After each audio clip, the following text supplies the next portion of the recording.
Hola y bienvenidos a una nueva edición de Diálogo. Les saluda Shen Qian desde Beijing.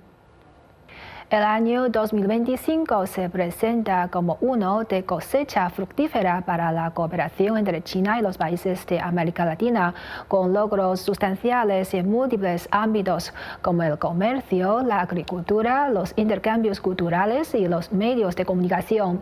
Los lazos de cooperación que se extienden a lo largo del Pacífico siguen fortaleciéndose.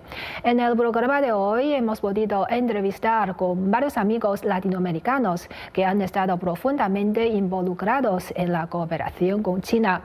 A través de sus historias podemos obtener una visión de la esencia y el valor de esta asociación.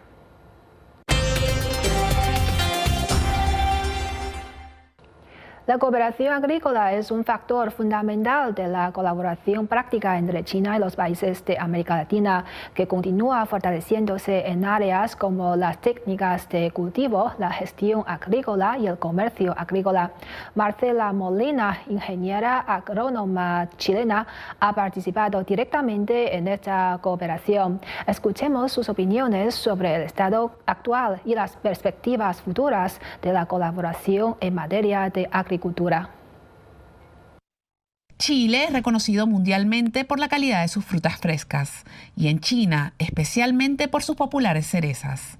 Detrás de este prestigio internacional existen historias de profesionales que encarnan el trabajo técnico y la diplomacia en terreno, como la de Marcela Molina, ingeniera agrónoma chilena de 43 años y especialista en relaciones internacionales con foco en cooperación agrícola, egresada de la Universidad de Chile.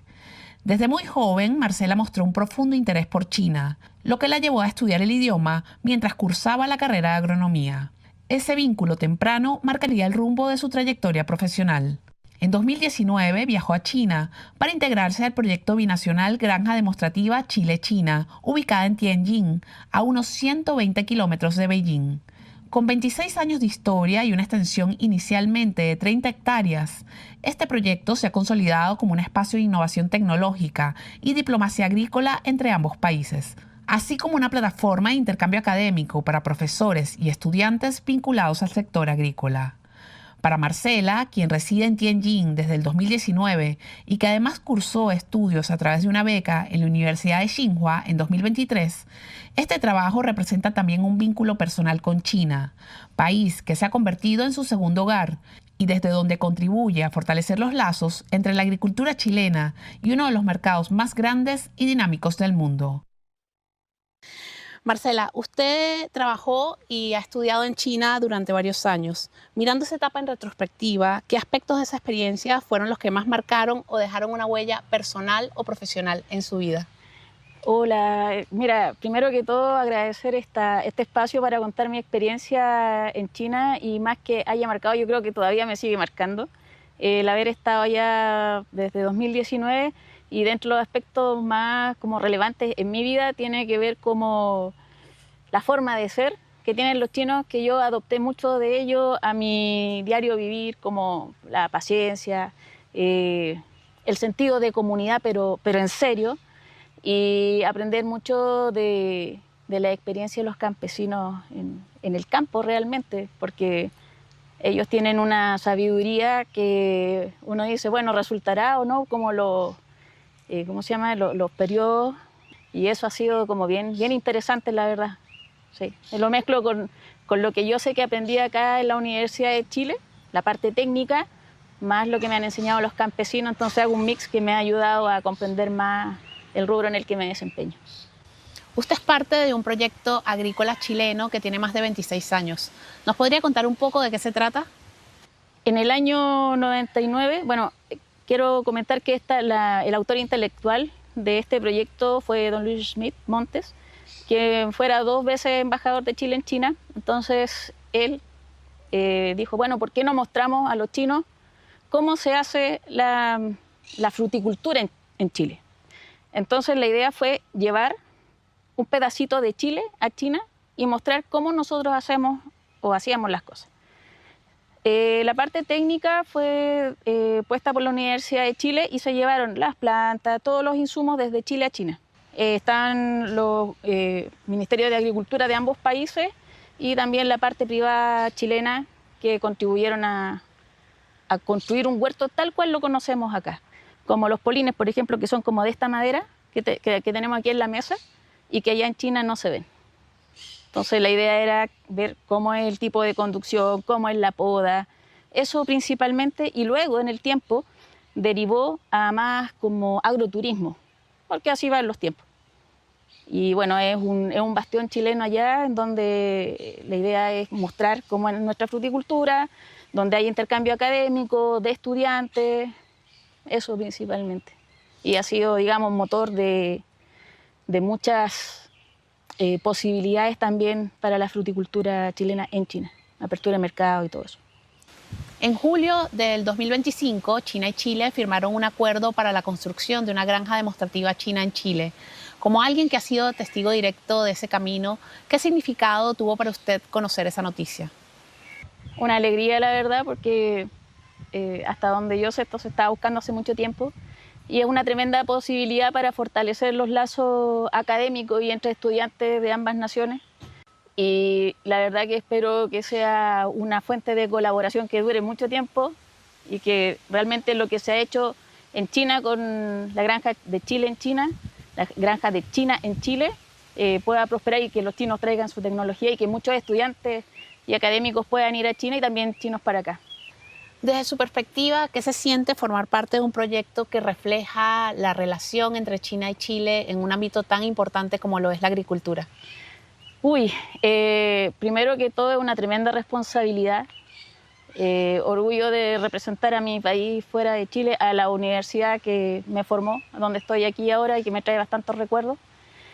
Y también una responsabilidad con mi país, con la gente que está en esta industria, en el campo, desde el más chiquitito hasta las grandes empresas, poder contribuir a que naciones que están tan lejos puedan unirse en pos de la agricultura, que en verdad nos mueve bastante. Desde su experiencia en el trabajo agrícola en Tianjin hasta este nuevo proyecto en Chile, ¿qué impacto cree que tiene esta cooperación bidireccional en el desarrollo agrícola de ambos países? Pienso que es una gran oportunidad para Chile por un proyecto que se está esperando hace mucho tiempo, principalmente para la cooperación tecnológica con investigadores, estudiantes, el intercambio científico que es muy importante para ambos países. Sobre todo en Chile, que tiene temas sensibles con el agua. Hay bastante escasez en ciertas zonas del país y eso nos limita en la producción. Para China también es importante la seguridad alimentaria, saber cómo se hacen las cosas, y en ese sentido Chile tiene un know-how, una manera de hacer que ha posicionado al país a un nivel, digamos, con una reputación alta a nivel mundial. Entonces, la cooperación puede ser bastante buena en cuanto al desarrollo tecnológico que tiene China, que se puede traer para acá, y en tanto el capital humano que puede ir a China y también se puede, digamos, especializar en nuevas tecnologías. Así que exista acá una base tecnológica de intercambio científico es un plus para nuestro país. Si tuviera que explicarle a un joven agricultor chileno su propia historia y por qué vale la pena abrirse a la cooperación internacional, ¿qué le diría? Muchas cosas. Mira, por ejemplo, que se atrevan. En China hay muchas becas, están las becas del gobierno, hay becas provinciales, hay becas de las universidades. Aquí en la misma universidad también tienen convenios, te pagan todo, o sea, uno tiene que ir a estudiar. Allá realmente tienes un mundo por descubrir, llega gente de todas las nacionalidades, tienes tecnología de punta, está en un país que es prácticamente un continente y que dejen los prejuicios de lado, principalmente, y que se atrevan. Además, no es necesario, o sea, se agradece siempre saber chino, siempre es fundamental. Incluso en las universidades te dan cursos de chino, pero las clases son en inglés. Y además los chinos siempre son buenos anfitriones, tratan de que tú te sientas bien y te sientas cómodo, porque saben que es complejo y entienden el concepto de comunidad y entienden el concepto de familia, que tú no estás con tu familia, no estás con tu red, entonces te apoyan. Así que eso es lo que te podría comentar. Los intercambios mediáticos constituyen un canal fundamental para fomentar la confianza mutua y alcanzar un consenso entre China y los países de América Latina. En 2025, los mecanismos de cooperación mediática se han ido perfeccionando y se han establecido puentes cruciales para el intercambio de información a través de reportajes conjuntos, formación de personal, intercambio de contenidos y otros formatos de colaboración. Nuestro siguiente invitado, Salvador Sampeng, visitó China en 2025 para participar en un programa de intercambio en el que observó de cerca las prácticas de desarrollo locales. Escuchemos su historia. 4 meses en China no son solo un viaje, es una temporada de inmersión profunda en una realidad que desafía prejuicios, rompe paradigmas y obliga a replantear muchas de las ideas que desde este lado del mundo damos por sentadas. El periodista peruano Salvador Sampeng no solo recorrió algunas de las ciudades más importantes del gigante asiático, sino que vivió China desde adentro, caminó sus calles, utilizó su tecnología, observó su orden cotidiano y convivió con una sociedad marcada por el respeto, la disciplina y una fuerte identidad nacional. En esta entrevista nos adentramos en una mirada directa, sin filtros, sobre cómo funciona el país más poblado del mundo, qué lecciones deja para América Latina y qué tan lejos o cerca estamos realmente de comprender a China. Una conversación necesaria para entender no solo a China, sino también nuestra propia forma de ver el desarrollo, la política y la sociedad. Aquí comienza el testimonio de un peruano que volvió con más preguntas y muchas certezas que cambiaron para siempre. ¿Qué tal, Salvador? Bienvenido a Perú nuevamente. Has estado 4 meses en China y en todo este tiempo, ¿qué ha sido la cosa que a ti te ha hecho romper la idea que tenías previamente sobre este país? Hola Luis, mucho gusto y gracias por invitarme. La verdad que para mí es un placer estar acá. De verdad no creo que podría ser una sola cosa, creo que son muchas cosas las que me cambiaron la idea que yo tenía de China previamente antes de viajar allá. Había investigado mucho sobre el aspecto político, pero yo creo que más que nada lo que me hizo romper el paradigma que tenía de China fue la idiosincrasia de los mismos chinos. Observar el respeto hacia el otro, observar el respeto hacia las autoridades y sobre todo ese amor que tienen por su patria, fue lo que me permitió también entender cómo es que funcionaba todo el mundo chino en general y cómo, a pesar de que existen diferentes lugares y costumbres bastante distintas en distintas, también valga la redundancia, ciudades de China, los chinos en algunos aspectos se comportan de forma muy parecida. Como te mencionaba, el respeto hacia los demás, el respeto hacia las reglas, el respeto a las autoridades, cuidar su entorno, el hecho de la limpieza, de la seguridad. Fueron muchas cosas que me hicieron cambiar mucho la idea que yo tenía de China. Una gran diferencia, ¿no? Porque, por ejemplo, en cuanto al respeto a las autoridades, el respeto a las normas, el orden que hay en la ciudad. Sí, claro. Por ejemplo, te pongo un ejemplo bien concreto. Hubo un momento durante el programa en el que yo tenía que enviar y recibir dinero de Perú. Entonces yo cambiaba los dólares y llevaba el dinero en efectivo hacia una agencia de envíos de mercancías y yo caminaba con el dinero en la mano, que era una cantidad más o menos regular de dólares y me sentía completamente seguro. Eso, por ejemplo, en nuestro país y en todo Sudamérica en general sería completamente impensado, ¿no? O el hecho de, por ejemplo, nos tocó hacer la pasantía en CGTN. CGTN es uno de los edificios más grandes de Beijing y llegar a CGTN y ver que todos los pedidos de los deliveries estaban colocados en la acera para que la gente baje y los recoja y nadie iba a agarrar el pedido del otro por el respeto hacia el otro y también por el tema de la seguridad y la conciencia de que no se roba. Eso rompe, por ejemplo, un mundo y la concepción de lo que nosotros tenemos desde este otro lado del planeta, ¿no? Visitaste varias ciudades, ¿no? ¿Hay alguna diferencia notable que pudiste distinguir entre una y otra ciudad apenas llegaste, como de repente lo puedes notar aquí en el país, ¿no? Visitando al norte o al sur? ¿Y cómo de repente esa diferencia puede influir en el estilo de vida de los ciudadanos? Mucho. Por ejemplo, tuve la oportunidad y el privilegio de poder visitar diferentes ciudades de China que tienen un contraste bien marcado, y el principal creo que podría ser Shanghái con el Tíbet, o como se mencionan los propios chinos, Xizang, espero pronunciarlo bien, donde por un lado el Tíbet vendría a ser la parte mucho más cultural e histórica de China, e incluso una parte muy religiosa que a diferencia del resto del país no se observa. Mientras que en Shanghái es una metrópolis cosmopolita, encuentra gente de todo el mundo, muy abierta, hay mucha cultura china también, pero mucho comercio, y ahí ves un contraste bien marcado de esa divergencia cultural entre lo que vendría a ser la presencia china, pero también lo que vendría a ser lo cosmopolita, como te mencioné en un principio. Se nota mucho la presencia del extranjero. Tianjin, por ejemplo, que es una ciudad muy cercana a Beijing, que era donde nosotros nos encontrábamos, ahí también hay mucho contraste cultural.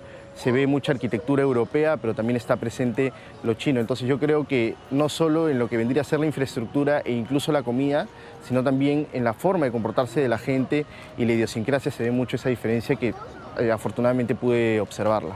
Cuando uno habla de China, piensa en China, bueno, es un sinónimo de tecnología, desarrollo.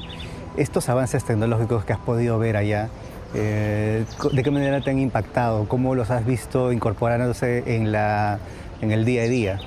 Cuando llegas al principio no choca tanto esa diferencia tecnológica, e incluso por la cotidianidad llegas a acostumbrarte a cosas que luego cuando regresas a tu propio contexto, como viene a ser el mío, el peruano, sí te das cuenta que realmente eran cosas muy avanzadas en cuestión tecnológica, como el hecho de los autos, de los vehículos en general, del transporte. En el transporte se ve tecnología en la vida diaria, con Alipay, con WeChat, que nosotros ya lo naturalizamos y tenemos nuestras propias versiones en Perú, que se podrían entender de alguna manera, pero ya está todo más globalizado, que permite que todo sea mucho más fácil. Pero sobre todo donde vi las mayores características de la tecnología se dieron en la cuestión industrial. La medicina, cómo existen estos robots que permiten operaciones de alta complejidad, cómo las diferentes industrias y fábricas han podido automatizar procesos a través de la tecnología, que creo que a Sudamérica y específicamente al Perú todavía le falta mucho, la brecha es bastante grande todavía. Y en la parte cultural, ¿qué costumbre china, de repente al principio te costó entender más o asimilarla, y cuál llegó a tener un valor más significativo para ti? ¿Sientes que la cultura china se parece bastante a la peruana? En algunos aspectos sí, en otros radicalmente no. ¿Qué fue lo que más me costó? Definitivamente la puntualidad. Lamentablemente soy impuntual, es algo con lo que estoy trabajando, pero el ciudadano chino entiende la puntualidad como una cuestión de respeto muy grande. Y entonces he tratado de poder aprender algo de eso. Todavía estoy en un proceso, pero la puntualidad en China es muy grande, y el ahorro, el valor por el ahorro para poder conseguir cosas a futuro, y que no exista, por ejemplo, esas sorpresas de la vida que te generen preocupaciones muy grandes, como puede ser una cuestión de salud, que no tengas dinero para poder solventar cuestiones de salud, que no tengas dinero para poder arreglar tu carro si es que se te malogra. El ciudadano chino prevé todas esas cosas y es algo de lo cual pude aprender mucho. ¿Qué me chocó? El tema del silencio.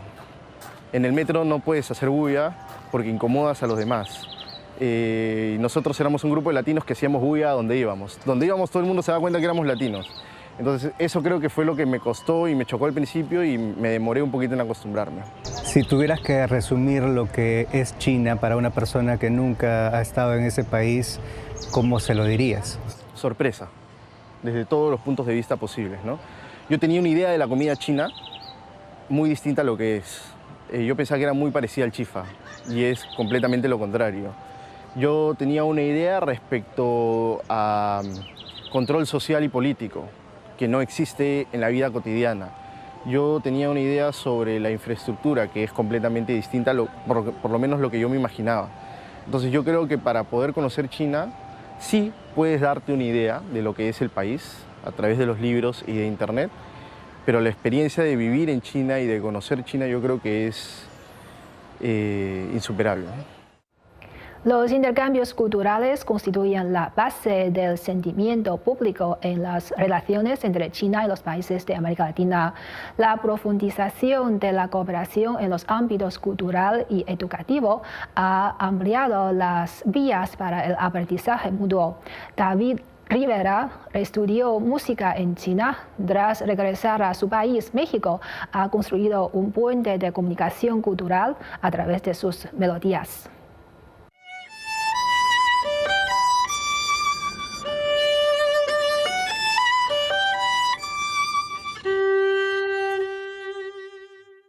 En 2019, David Rivera decidió cruzar el océano y viajar a China para fortalecer sus estudios en música clásica. Ingresó al Conservatorio Central de Música de China, convirtiéndose en estudiante de posgrado en la especialidad de violín y en el primer estudiante latinoamericano en ser admitido como el mejor clasificado entre los alumnos extranjeros.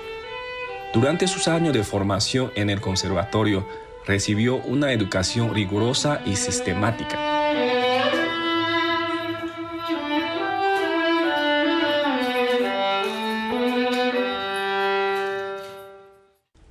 Tras finalizar sus estudios, David regresó a México y se dedicó a la educación musical, integrando en su labor docente la disciplina y los métodos sistemáticos aprendidos en China, formando así a sus estudiantes tanto en sólidas habilidades interpretativas como en el respeto profundo por la música.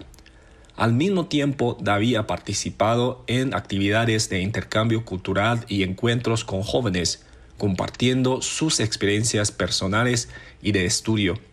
A través de su propia historia, aspira a mostrar a las generaciones más jóvenes un mundo más amplio y a fomentar la comprensión y el diálogo entre personas. David Rivera desea convertirse en un puente que conecte a México y China, que una la música, la educación y los sueños, y que ofrezca a más jóvenes apasionados por la música la oportunidad de abrirse camino hacia el mundo.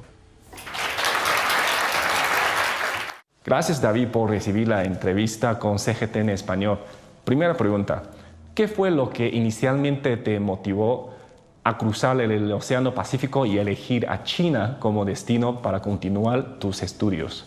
Me di cuenta de que en China había un gran avance en la música de concierto, que es a lo que yo me dedico. También era muy notorio el avance y el desarrollo que se estaba dando en China. Yo llegué allá en 2018, me quedé encantado con la cultura china y con la comida, con la gente. Hice muchísimos amigos. Además, conocí a mi profesor de violín. Él es profesor en el Conservatorio Central, el maestro Lin Chaoyang. Con él estuve trabajando a lo largo de todos estos años, desde el 2018 hasta el 2024, que fue que terminé el conservatorio. Y bueno, pues es un gran maestro, además de muy reconocido en China, una gran persona, quien me trató muy bien a lo largo de todos esos años y fue casi un padre para mí estando allá. ¿Podrías contarnos algunas experiencias interesantes o memorias de tu etapa de estudios en el Conservatorio Central de Música en China? Fueron muchísimas experiencias, sobre todo de tratar de yo entender la cultura china desde mi lugar como extranjero, con las limitaciones del idioma, evidentemente, poco a poco fui hablando un poco más y fui entendiendo más y fui generando muchos amigos. Uno de los amigos que hice en el conservatorio se hizo muy cercano a mí y me invitó a pasar con su familia en Anhui, en Huaipei, el año nuevo de la rata en 2023. Y bueno, fue una experiencia muy divertida. Justo me tocó conocer otro lado de China que no se ve en TikTok o no se ve en otros lados. Una China mucho más profunda, con la cultura mucho más arraigada, con tradiciones más arraigadas, pues. Y realmente fue una experiencia inolvidable y que siempre atesoraré. Durante tu periodo de estudios en China, además de la formación musical, ¿qué cambios o desarrollos del país te impresionaron más profundamente? Bueno, realmente hoy día ya creo que todo el mundo o muchísima gente está viendo los avances tecnológicos de China, ¿no? En redes sociales vemos todo el tren bala, etcétera, etcétera. Todos esos desarrollos tan increíbles que hay en el país, ¿no? Cuando uno vive en China se acostumbra a ver esas cosas, ¿no? A ver policías robot o ver cosas como que son casi surreales para nosotros como extranjeros, ¿no? Pero uno se termina acostumbrando y realmente ya no es tan sorprendente eso.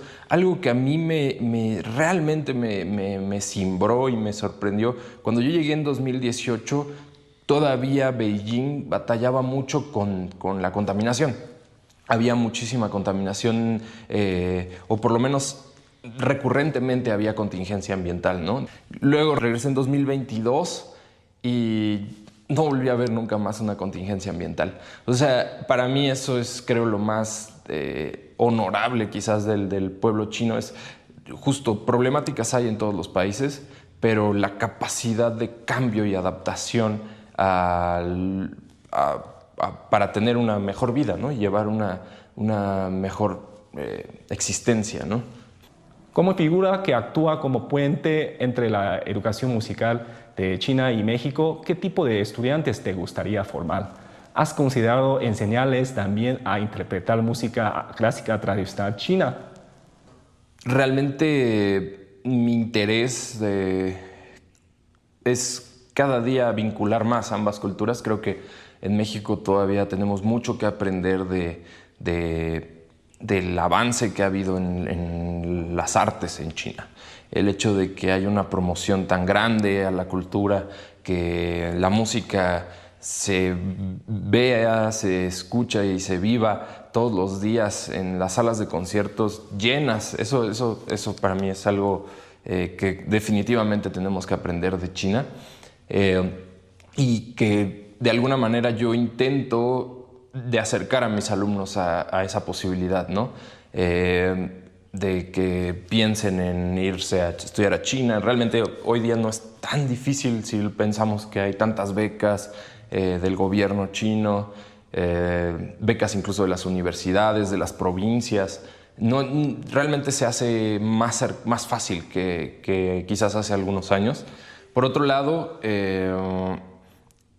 sí, totalmente creo que el repertorio, tanto el repertorio mexicano como el repertorio chino de la música de concierto, es algo que se toca muy poco en el mundo. Y hoy día, en un mundo tan globalizado, donde estamos tan conectados en todos los países, creo que ya es necesario voltear a ver la música de estos nuevos lugares, ¿no? De estas nuevas músicas para la mayoría de las audiencias, ¿no?